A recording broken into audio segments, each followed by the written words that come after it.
Felice, and today we are jumping into fruity floral fragrances. Yes, those are those exotic fruity fragrances. And why did I just say floral? A lot of them have florals in them, but we're not going to focus on the floral aspect. We're going to focus more on the exotic fruity aspect. So in case you're wondering, Tanya, what made you choose fruity, exotic fruity fragrances? Well, fruits can be used for so many things. They have so many healing benefits. Not only are they great for mood, they're also great for health-wise benefits as well. So you have the blueberries, that's great for eyes. You have soursop that's said to be used to fight off cancer. You also have strawberries that are great for minimizing blood pressure. You have lemons, limes, grapefruits that are so good for immune boosting properties. Then you also can use those same things to just kind of lower cholesterol and things of that nature.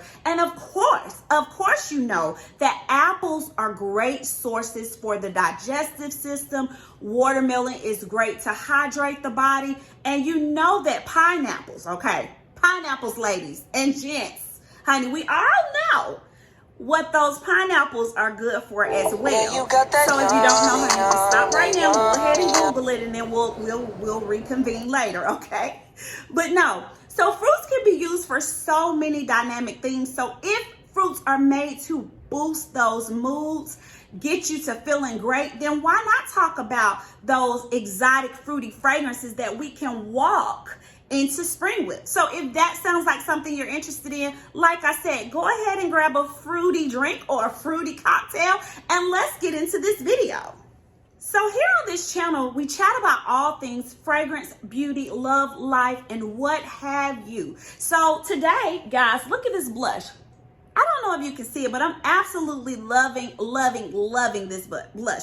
If you like a good blush and you need a good spring blush, go ahead and hit the like button and then comment below what's your favorite blush if you do use blush. And if you don't use it, say, Tanya, I'm in need of a new blush, girl. What do you have for me? So without further ado, I'm going to jump right in, guys. So the first fragrance that I'm going to go to, guys, is the actual last fruity fragrance that I purchased. And it's none other than Xerjoff Amabile. Now, let me say something about this fresh and fruity fragrances, okay? So the notes in here that are fruit-based is lemon and green apple. So what I found with those type of fragrances is that you get a fresh burst of that citrusy notes and scents embedded within this fragrance. Now, guys, this one right here is truly a unisex fragrance. It's spot on, dead in the middle. It has somewhat of an earthy aspect for it. For me, this has not been a favorite. I still cannot find where I want to put it at. It's a well-composed fragrance. What I will say is there is a level of complexity to this scent. When I purchased this scent, I asked a lot of questions because, guys, this was a blind buy. What attracted me? Listen, I saw this beautiful green bottle and I said, oh, and I read the notes. I was looking at the ads that was online and I was like, oh my God, it sucked me in. I thought that it was going to be a fruity gourmand bomb. Okay. I even interacted with the Xerjoff reps online and they're like, yeah, it's so sweet, you know, but sweet to one person could be tart to another person. And for me, that's what I get from this scent. It's a very interesting fruity composition. I've read some of the reviews online and they vary from, oh, I love it, this is great, to I don't know what this is, right? But what I will say, if you're looking for a fruity fragrance, but you don't want anything that's super sweet and you can appreciate, you know, a little bit of tartness combined with a little bit of woodiness and a little bit of earthiness, this might be that exotic fruity fragrance for you. If you are into more of a complex scent, then this for sure is the scent for you, guys. I bought this back in, I think, December, at the beginning of December, and I was so excited about opening the box, but I was so upset because when I received it, this beautiful green was laced with kind of like a black linen. It comes from sitting in the box. this is one of my fragrances that I'm definitely gonna auction off. So, but other than that, if you're interested in that type of scent, then this Xerjoff Amabile may be that scent for you. Next, guys, we are gonna talk about the prettiest, fruitiest scent in my collection, and that is from the Aqua Allegoria line, and it is Granata Salvia from Guerlain. Okay, so what does this one have in it? It has a little pomegranate in it. It also has, let me check these notes out, guys. It has a little pomegranate in it. It also has, I think it's a little bit of, it's a bergamot in here as well. And the interesting part about this is, guys, so in my research, I looked up bergamot and I'm like, okay, every time I see pictures of it, it's always like some type of lime looking fruit. So I'm like, is this something you can eat? But they said that it actually comes from, it's like a type of orange, but it's not edible. And I notice I see it in a lot of my favorite fragrances. So I had to take a peek. So let me tell you a little bit about this. This whole line to me is fruity, it's fresh. It has a lot of different, it's a lot of different fragrances in this line, but there are a few that's fruity within the line. And it's very, very fresh. This one is a little bit of exotic. I think it's the pomegranate note in there. It's a little bit sweet. It's on the fresh side, but it's not a fresh like a Dolce & Gabbana light blue type fresh. This is more of a rosy, laced with a little bit of fruity, a little bit of freshness. It's just an absolutely pretty scent. You know those days when it's extremely hot outside, but you have on a really pretty, maybe bodycon dress with some cute little flat sandals, and you just want the perfect fragrance to lace your attire with. Your hair is, you know, maybe flowy. You might have a nice, chic, slick, long ponytail. This is that fragrance that you may put on because it's just absolutely beautiful with a touch of that fruit added into it. My next fragrance, guys, talk about laying on the beach, pina colada in hand. Guys, this is Angel Au Crossiere. It came out in 2020. Guys, this is a fragrance that I pick up and I can't stop sniffing. It reminds me of a pina colada, guys. It has the angel DNA, but it's so creamy, it's so smooth, and the fruit in this is fig, and which makes it absolutely amazing, guys. I have for a long time not picked up my angel, but when I saw this one, I was intrigued. So I picked it up, took a whiff of it, and I never put it back down. This is a fragrance that to me is perfect for spring. It's perfect for summer. But if I wanted to lift my mood and just have a creamy, dreamy, Calgon take me away type of experience, this might be the fragrance that I reach for. I smelled the new Angel in the pink bottle, but to me, I mean, it just wasn't worth my buy. This one right here still has my heart, and yeah, I'll be wearing this one for spring. I'll be wearing it for summer. Like I said, pina colada on the beach. You know, anytime you have fig in a fragrance, it gives it kind of that creamy type of feel. And this is what's happening right here for me. So this is Angel Au Crossiere. This is the 2020 version. So Tanya girl, what else do you have for us? Guys, this next one I have for us, this is none other than BDK's Pas Ce Soir. Now, let me say something about this fragrance. I was reading the notes, reading reviews on Fragrantica after I had made my purchase, and I noticed a lot of people saying like, oh, it's nothing to write home about, it's so basic. But I beg to differ. And I say that because to me, the smell of this fragrance is quite sexy, it's quite unique, and it's definitely a fruity fragrance that the men are gonna say, what do you have on? I'm loving it. They're gonna be drawn to you. It has notes of mandarin, orange blossom, and is it kinks? So this one right here for me, guys, I've already made kind of a little dent in it already because it is one that you kind of need to do like a little overspraying with just to kind of keep the texture alive in this scent. But it is absolutely beautiful. It's absolutely beautiful. It's unique. It's sexy. It's sensuous. The whole 9 yards, honey. This is perfect for spring and summer on your nice little date. This is perfect for brunching or going out for evening dinner with the girls or your guy or whoever you want to be going out with at this time. it's just it's a really, really, really pretty scent. It's definitely a Moorish type of scent. That's my favorite word. Anytime a fragrance keeps you coming back for more, this is this type of scent for me. So this is BDK's Pas Ce Soir. So my next scent, guys, listen. Tom Ford calls it Lost Cherry, honey, but I said this is the cherry. Honey, this is in the Forbidden Garden, guys. It's cherry, notes of sour cherry, and plum. Listen, this is a absolute sexy, fruity fragrance. It's exotic in every way. It may not last that long, but honey, just put it in your purse. Give yourself a little douse again and liven it up. Guys, I layered this one. I layered Lost Cherry with Joe Malone's Scarlet Poppy the other day. Talk about something that just smelled, honey, delectable. Honey, I was tasty, okay? It smelled so good, so very yummy, guys. This is one that even uplifts my mood. Every time I smell it, it's like, you know, like, it's just that type of scent that, you know, what's that song? That's a vibe, honey. This is a whole vibe, okay? Tom Ford's Lost Cherry. So my next fragrance, this is the classiest fruity fragrance in my collection. Clean, classy, elegant, rich. This is Fig Eden by the Armani Privè collection. Guys, look at the juice. I love the juice in this fragrance. There again, fig. Fig is one of the main notes here.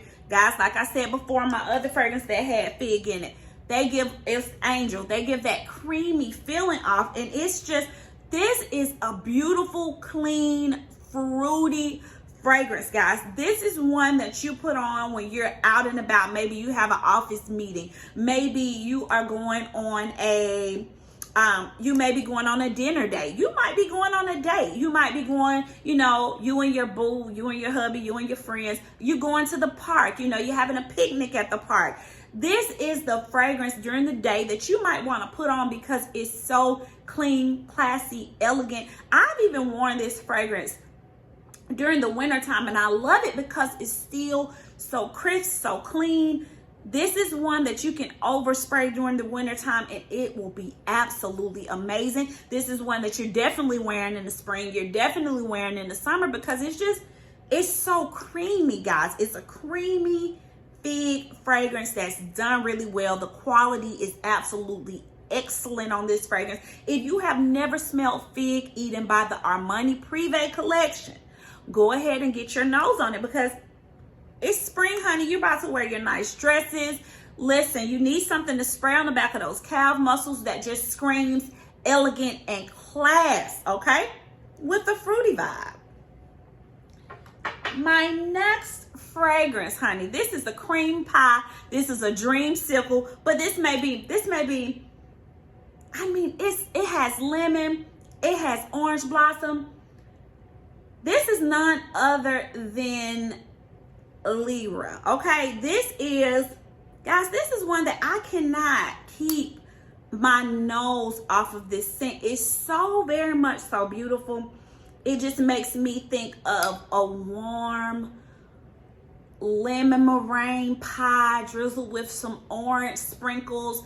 It's just absolutely beautiful. And what I say about this fragrance when I spray it, I wore this a lot during the fall, a little bit in the winter. I need to see how it may perform on one of those cooler spring days, but I don't think this is one that I will pick up for summer. Now, I don't think just yet, because like I said before in one of my other videos, it does remind me of the creamsicles, you know, the orange ice cream with the vanilla cream in the middle.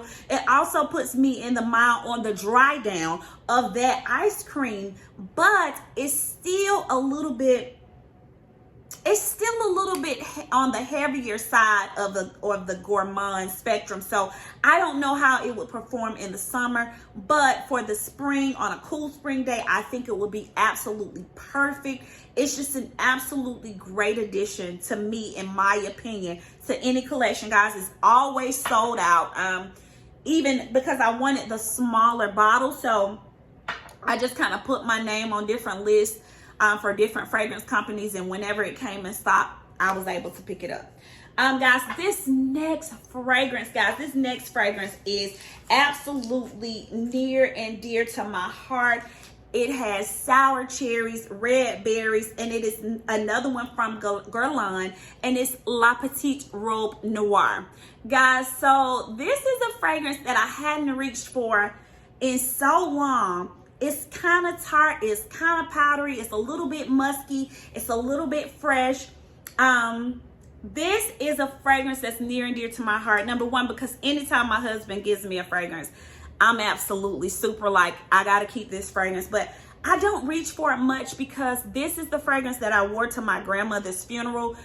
We all were dressed in pink, and which was her favorite color, and which is the juice of this fragrance as well. So every time I see this fragrance, every time I look at this fragrance, I think of my grandmother. Okay, this is my heart. But this is a very clean, it's a very classy. To me, it's this dress right here. If you had on this dress in the spring or in the summer, you had on a cute little dress, cute little flowy dress, this is the perfect fragrance to layer with it. To me, this is another fruity, floral fragrance that is just has a level of elegance to it. I know they have a lot of flankers from this collection, and I haven't got my nose on many, but this one right here is one that's just clean, it's elegant, and it's fruity, a little bit sweet, a little bit tart, a little bit musky, all at the same doggone time, okay? So if you are into that, if that sounds like you, then go check out Guerlain's La Petite Robe Noir. Now this one right here, guys, this one just came to my collection, and I think it has, what does this one have? This has orange blossom, I think, and a little bit of pomegranate in it too, and a whole bunch of other notes. But this is Kilian's Love Don't Be Shy Extreme. Guys, listen. If you like Love Don't Be Shy, but you want something that's a little bit more toned down, not as heavy on the gourmand side, but has something else like another kick to it, or another phase to it, this is your girl. This is Love Don't Be Shy Extreme, and it has all of the same notes, but I think it's added. I know for sure that rose is added. Guys, at first, guys, I did not like this fragrance. For the first 2 to 3 weeks, I was absolutely puzzled, absolutely floored. Like, Kilian, I thought I was about to love this. What just happened? Like, I don't know. She going back to the store. Guys, she turned out to be an absolute beauty. I love this fragrance. Guys, it's still the orange blossom, still the marshmallow, guys. This, to me, is a little bit of springy, classy. I can wear this to work. This may be my signature scent. If I'm that girl who likes this is still a lot of sweet to me. So if I like sweet, but I love rose, like, to me, this is a rose drizzled in some type of marshmallow, or maybe frozen into marshmallow. This rose is done really well. Guys, I know we're focusing on the fruity aspects of it. Of course, it is drenched with the orange blossom or neroli. Guys, I can't get enough of this. To me, this is another fragrance that's Moorish. I can't get enough of it. Like, I feel like you can wear this on a date with girls. You can wear this on a date with your hubby. You can wear this to work, wherever, okay? I'm trying to hold on to this fragrance, guys, because I've already made a dent, and it's a limited edition. Okay, Mr. Kilian, listen, we don't need a limited edition for this. Just let her stay. Let her be, because Tanya is in love. I love this. Listen, anytime I walk by my hubby and he following me, or I see you turning your head to see what in the world is that, and you ain't said a word, but I see you turning, it must be something good. Once again, this must be another one that got a whole vibe to it. Okay, and last but, guys, I'm looking in my collection. I left my Bitter Peach upstairs, but for those of you who don't know, Tom Ford's Bitter Peach is one of my absolute favorite fruity, exotic fragrances. Now, for a lot of people, this one right here, you either love it or you hate it, okay? I love it, okay? This is one that when I first smelled it, I was like, just kind of like a bitter, a sour, a sweet. Like, I call it my Sour Patch Kid, right? This is a fragrance that, to me, in the dry down, the magic happens. This is where this fragrance just kind of turns the corner for me. It's sensual. It's a little bit exotic. It can be worn in different atmospheres. It's just an all-around beautiful fragrance. If I can find the video, I'm gonna embed it in so that you can see my first reaction to this fragrance. Guys, I can't even take it. This peach, this bitter peach, oh my God, y'all, it smells like hopes and dreams. It's jubilant, it's exuberating. This will be my signature scent for the fall, guys. It smells like nothing that I have in my collection. Oh God, Tom Ford did it well, guys. He did it well. So I made an appointment for October 1. I'll be back at 11 when the doors open, okay? 11 o'clock. It was a lot of people who said, I like it, but I don't know if I want to spend. Oh, guys, that's my hubby coming in. So you heard that noise. I like it, but I don't know if I want to spend the coins on that fragrance. So for those of you who are saying, hey, I love the fragrance, don't want to spend the coins on it, I have another option for you. Be Layered. They have just came out with a fragrance that is inspired by Tom Ford's Bitter Peach. They have a fragrance, and I think it's called Bitter Bee. Bitter Bee. You get it? She that girl who, you don't tell me bitter. You know what I'm saying. You get it, okay? If you don't get my drift, then drop a comment below and I'll tell you what it's called, okay? But they have an inspired fragrance that should be very close to Bitter Peach for those of you who are interested. Bitter Peach is one that, it's just one that I absolutely love. I feel like it's a rich, true peach. I don't feel like it's a synthetic peach. I don't feel like it's covered in, like, you know, a lot of musk, or I don't feel like the peach is hidden. The peach is up front, and I feel like the peach stays with you throughout the duration of this fragrance. It just kind of morphs into different phases, in which, I mean, it wouldn't be a classic Tom Ford scent if it didn't do those things. So guys, that's all for my video today. Go ahead and drop me a comment. What's your favorite exotic fruity fragrance? Let me know. Do you like more of a citrusy fruity fragrance, or do you like more of a sweeter fruity fragrance? Let me know. Of course, you know I want to know. Of course, you know I want to collaborate with you. Or if you would love to try one of these fragrances, let me know. If you want to know more about any of the fragrances that I spoke about today, let me know. Like I said, I'm open. I want to have a conversation with you. I want to collaborate with you. If this was your first time checking out my channel, hello again, and thank you for watching. I would love to have you as a part of this community, a part of this family. So please consider subscribing, guys. Don't forget to hit the like button before you leave today, and I will see you in the next video. Bye now. Let's connect on Instagram at It's Perfectly Peachy.